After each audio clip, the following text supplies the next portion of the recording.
धडा दुसरा, माझा अनुभव. वार्षिक परीक्षा संपली. मी आणि रीमा घरी आलो.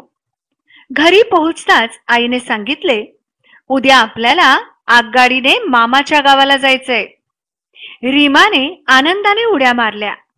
पायातले पैंजण छुमछुम वाजवत ती घरभर फिरली. मामाच्या गावाला जाण्यासाठी आम्ही सकाळी निघालो. आगगाडीत बसलो. आगगाडी झुकझुक करत चालली होती. खिडकीत बसलेल्या रीमाचे केस भुरभुर उडत होते. खिडकीतून येणाऱ्या उन्हामुळे तिचे डोळे लुकलुकत होते. लुकलुकणे म्हणजे चमकणे. तिचा चेहरा प्रसन्न दिसत होता. प्रसन्न म्हणजे आनंदी.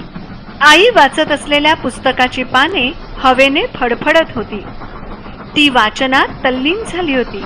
तल्लीन होणे म्हणजे मग्न होणे. मी खिडकीतून बाहेर पाहू लागलो.